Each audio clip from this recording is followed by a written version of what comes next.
बाळासाहेब आंबेडकर आता front line वरती आहेत आणि अजून एक सांगतो तुम्हाला,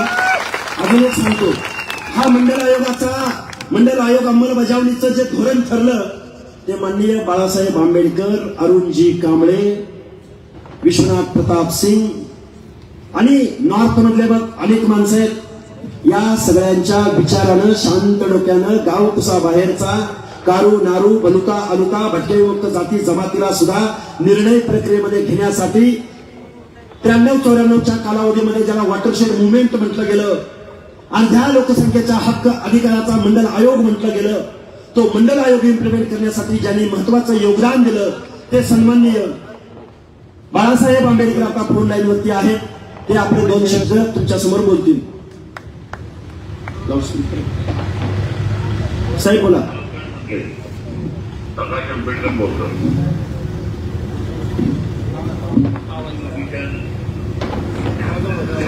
आरक्षण दिलं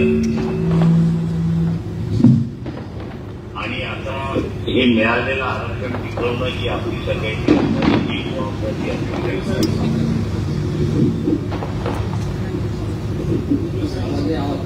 मी अगोदरपासून आता गरीब मराठा जो आहे त्याला समजावून सांगत होतो की तुम्ही ओबीसीच्या कोट्यातून आरक्षण मागू नका। तुम्ही ओबीसीच्या तर दोघांमधलं भांडण सुरुवात त्या ठिकाणी होईल। ओबीसीचं आरक्षण हे ओबीसीलाच राहिलं पाहिजे, ओबीसीच्या आरक्षणाचं स्थान हे ओबीसीलाच राहिलं पाहिजे। मराठा समाजाला आरक्षण पाहिजे असेल तर त्याला वेगळ्या रीतीने वेगळं तुम्ही मागाल तर तुम्हाला टिकाऊ आरक्षण मिळेल अशी परिस्थिती आहे। हे शासन जे आहे हे भांडणं लावणारं शासन आहे एवढं आपण आता लक्षात घ्या। मागच्या 2 वेळा सुप्रीम कोर्टाने मराठा समाजाला ओबीसीतून दिलेलं आरक्षण रद्द करून टाकलं की तुम्हाला ओबीसीतून मराठा समाजाला आरक्षण घेता येणार नाही। दिल्यानंतर सुद्धा आताही त्यांनी आपल्याला पळवाट काढली। काय पळवाट काढली तर निजामचं गॅजेट, साताऱ्याचं गॅजेट याला आधार सर्व मराठ्यांना पूर्वी समजा आणि त्यांना आपल्याला सर्टिफिकेट द्या अशी असणारी परिस्थिती आहे।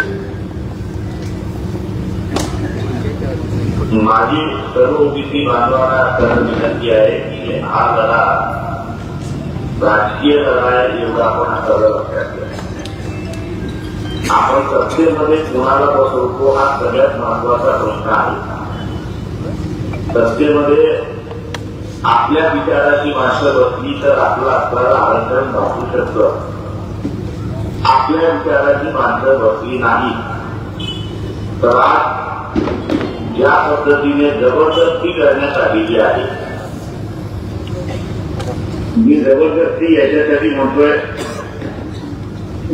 की सर्व मराठा समाजाला तुम्ही कुणबी म्हणून संबोधावं।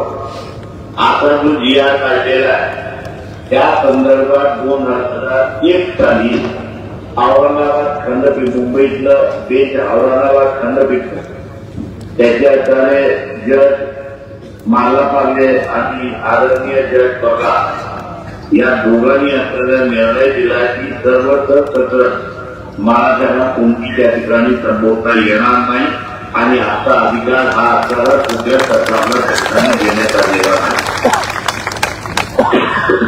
परंतु जबरदस्ती करून आपल्याला निर्णय त्या ठिकाणी दिला अशी परिस्थिती आहे। हा जबरदस्तीने केलेल्या निर्णयाच्या विरोधात आपल्याला त्या ठिकाणी लढावं लागणार, रस्त्यावरती उतरावं लागणार, मोर्चे काढावे लागतील, आंदोलनं करावी लागतील। तर या सगळ्यात महत्वाचं जे आहे ते म्हणजे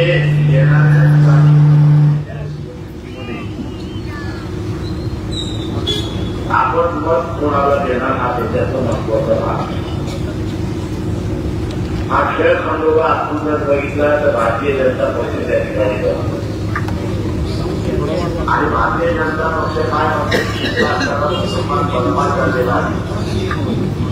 काय होते की इथला मुसलमान मतमा झालेला आहे आणि मग तुम्ही एकत्र आपल्या माध्यमातून या दिशेला आपण वाचवलं या देशामध्ये मुसलमान आंदोलन होते याच्यानंतर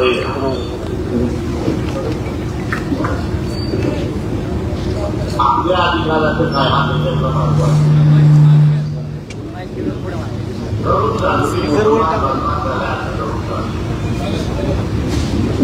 भारतीय जनता पक्षाने काय केलं त्यांचा लढा मुसलमानाच्या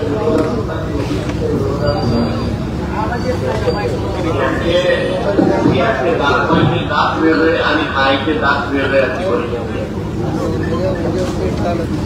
दाखवतात मुसलमानाचा बाबुलवाद आणि अधिकार उदितीचे भारताची परिस्थिती आहे तेव्हा येणाऱ्या स्थानिक स्वराज्याच्या निवडणुकीमध्ये आपलं आरक्षण आपल्याला वाचवायचं आहे तेव्हा आपलं मत हे आरक्षण वाढायला आता आरक्षणवादी कोण त्याला उदिती आहे व्यक्ती आहे व्यक्ती आहे याच्यातला नाही मिळाला तर मुसलमान सुद्धा आपल्याला चालेल त्याचा तो आपल्या विरोधात आला परंतु आपण जो सत्तेमध्ये बसलेले आहे निराळी मराठी सत्तेमध्ये बसलेले आहे. Do you have unexplained health symptoms and no one knows what they are? Then please listen to me for a moment. त्यांना आम्ही मतदान देणार नाही मुद्राकार करणार समोर जवळचा आहे लांबचा आहे कुठला आहे नाही आम्ही आमच्या अधिकार आणि आमचं आरक्षण वाचवण्यासाठी आम्ही या निदान भागात मतदान देणार नाही ही भूमिका आपण आठवलं म्हणजे ही जर भूमिका घेतली तर आम्ही या आचारा आणखी आम्ही प्रयत्न करू आणि विद्युतीनाला 1990 साली सत्तेवर पोहोचलो जे ओबीसीला आरक्षण दिलं त्याला वाचवू शकतो आणि ते वाचवण्यामध्ये आपण आपला मत आरक्षण वाढवणार द्या ही भूमिका आपण द्याल आणि ती अंमल कराल ही अपेक्षा वाचतो आणि आपली असणारी सदा घेतो. नमस्कार. धन्यवाद साहेब. यानंतर मी जास्त काही तुमच्यासमोर बोलणार नाही पण इथल्या काही आयोजकांची नावं घेतली नाहीत त्यामुळे दिलगिरी व्यक्त करतो आणि हा लढा यानंतर मी तुम्हाला एक आव्हान करेन की यानंतर आपल्या ओबीसीची संघर्ष यात्रा खरं तर उद्या 7 तारखेला धारूर तालुक्यामध्ये मोठा कार्यक्रम आहे आणि एक मोठी संघर्ष यात्रा जी 12 जिल्ह्यामधून जाणार आहे ती आपण नांदेड जिल्ह्यातल्या लोहा कंधार तालुक्यातल्या माळेगावला ती सुरुवात करत आहोत. प्रत्येक महाराष्ट्रातल्या प्रत्येक तालुक्यात जिल्ह्यात हा एल्गार ओबीसीची एकजुटीची वज्रमूठ या महाराष्ट्रामध्ये दिसणार आहे. तेव्हा माझी तुम्हाला हात जोडून कळकळीची विनंती आहे